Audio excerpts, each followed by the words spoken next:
Hola, ¿qué tal, cadetes? ¿Cómo están?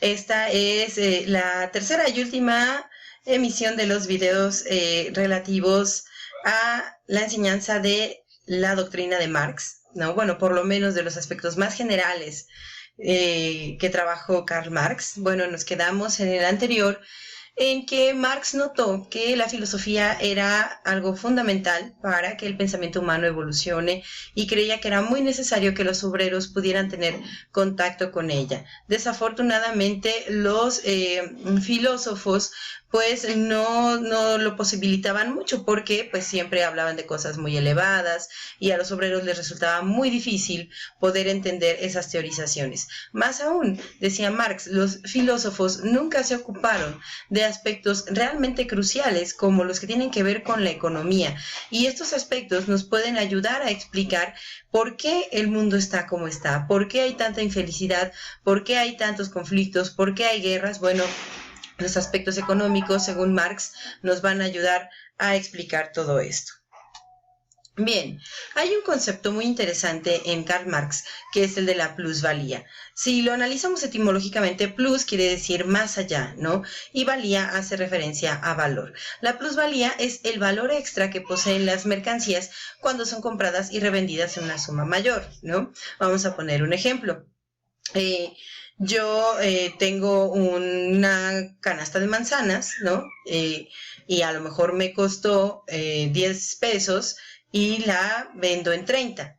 Esos 20 pesos que gané, ¿no? Y que ya no tienen que ver con la inversión que hice originalmente para tener la canasta de manzanas, son la plusvalía. En el caso de los trabajadores, ¿no? ¿Qué es la plusvalía? Bueno, digamos que es la ganancia extra que se lleva el patrón, ¿no? Por, de alguna manera, utilizar la fuerza de trabajo de los obreros. Vamos a poner un ejemplo.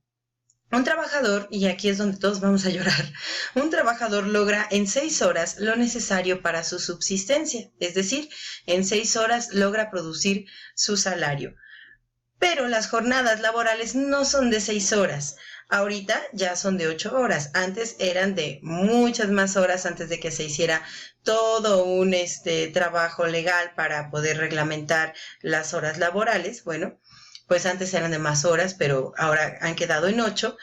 Y bueno, esas 2 horas restantes, ¿no? Porque estamos diciendo que en 6 horas producimos nuestra ganancia de nuestro salario.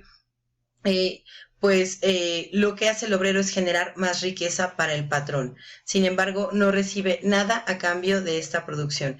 En teoría, nos dice Marx, las ganancias que aquí el patrón está recibiendo, pues sí, digamos que una parte podría ser para él, pero la otra parte debería invertirla en mejorar las condiciones de trabajo.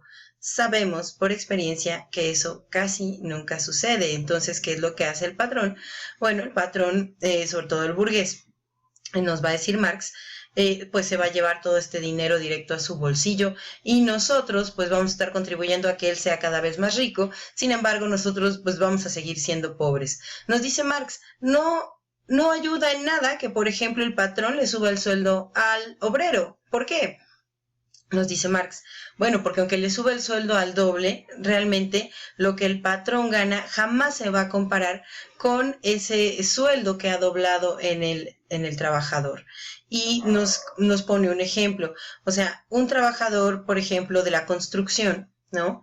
Que se dedica a la albañilería y eso, al ayudar a construir casas de las que nunca recibirá una renta y en las que nunca vivirá, lo único que hace es perpetuar la situación de riqueza del patrón, ¿no? Sin embargo, él pues recibe un salario que nada se compara con lo que el patrón gana por construir esas casas, y pues así es como se sigue perpetuando la desigualdad económica y, por supuesto, la desigualdad social.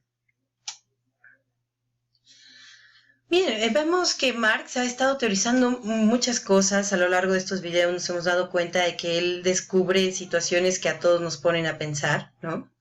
De alguna manera nos pone a pensarnos como entes laborales, ¿no? Ese es como uno de los grandes aportes de la obra de Marx, ¿no? Porque nosotros damos por hecho que, bueno, sí, todo el mundo tiene que trabajar y ya, ¿no? Pero Marx nos dice, ojo, fíjate, ¿en qué condiciones estás trabajando? ¿Qué es lo que estás haciendo con tu fuerza de trabajo? ¿Cómo tú, al no conocer esto, y no protestar porque haya un cambio, contribuyes a la desigualdad social. Es lo que nos pide Marx. Eh, hay un caso del que me enteré de un chico que, bueno, era explotado en unas condiciones, pues un poco feas en un call center, ¿no? Y cuando alguien va y le dice, oye, es que esto no está bien, el chico contesta, bueno, es que pues así son los trabajos, ¿no? Este chico está reificado. A lo largo de los videos hemos hablado un poco acerca del concepto de reificación, ¿no? Lo voy a repetir. El concepto de reificación tiene que ver con la idea de que las cosas son como son, porque así siempre han sido y así siempre serán, ¿no? Cuando ustedes, por ejemplo, llegan a un nuevo trabajo y quieren cambiar las cosas para bien, siempre se van a encontrar con gente que les va a decir no, porque así siempre han sido y así siempre serán. Esta gente está reificada, es decir, esta gente no comprende que las cosas no siempre han sido así, es decir, desconoce la historicidad de los eventos y aparte desconoce el hecho de que es el hombre el que produce los fenómenos sociales, el que produce las situaciones que vive, no al revés, ¿no? Las situaciones no están antes que el hombre, son producto de la actividad del hombre. Entonces, cuando no se tiene conciencia de esto, nos dice Marx, el hombre está reificado, ¿no? Entonces, cuando nosotros no pensamos en nuestras condiciones laborales y asumimos que así tiene que ser, que nos tienen que explotar porque así tiene que ser, ¿no? Pues estamos reificados. A mí alguien me llegó a decir, bueno, es que ¿sabes qué? ¿Por qué vas a renunciar a este trabajo si finalmente hay trabajos en donde te tratan peor y en este no te tratan tan mal, ¿no? Esa persona para mí estaba reificada porque no estaba de alguna manera entendiendo que las cosas no tenían por qué ser así.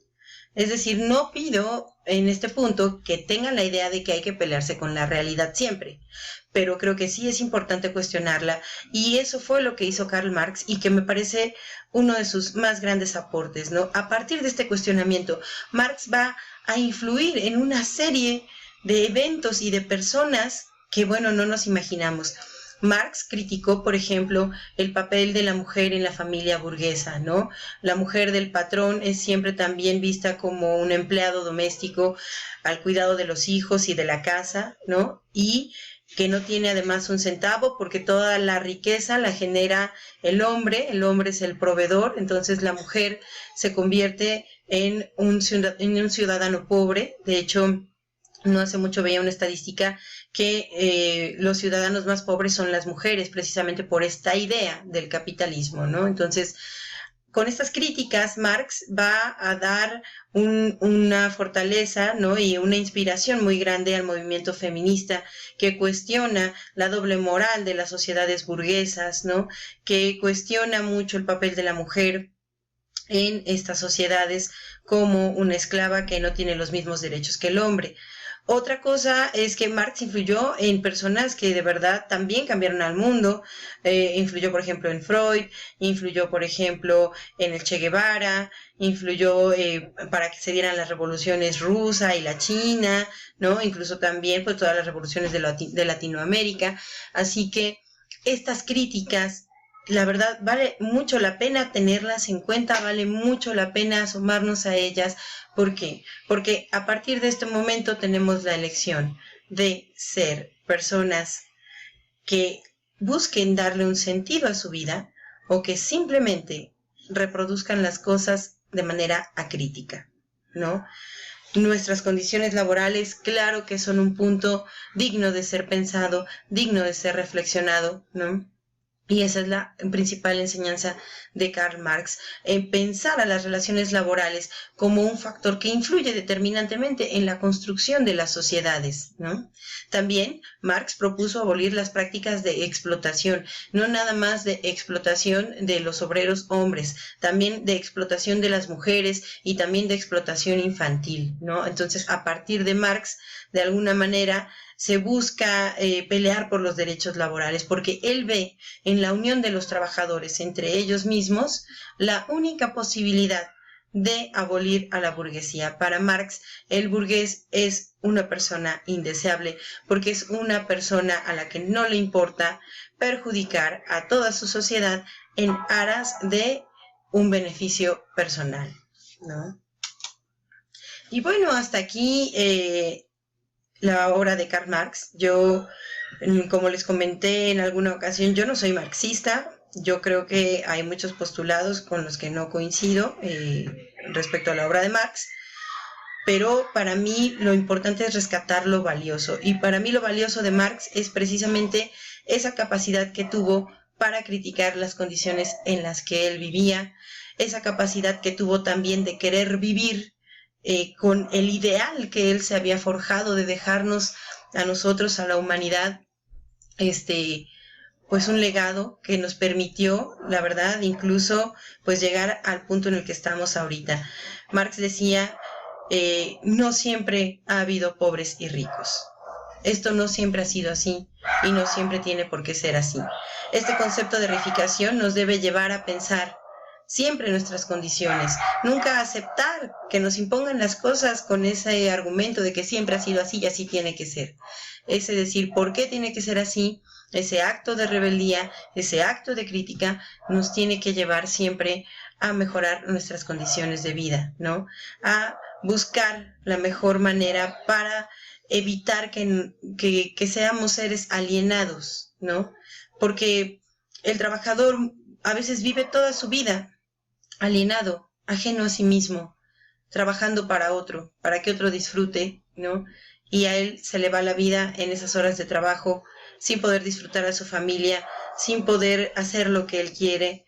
Y una vida humana es algo que no se repone, no van a volver a vivir por mucho que crean en paraísos y demás, esta vida no la van a volver a vivir, entonces valdría la pena cuestionar nuestras condiciones de existencia, pensar, ¿no? ¿Cuáles son las posibilidades para hacerlas más, más amables, más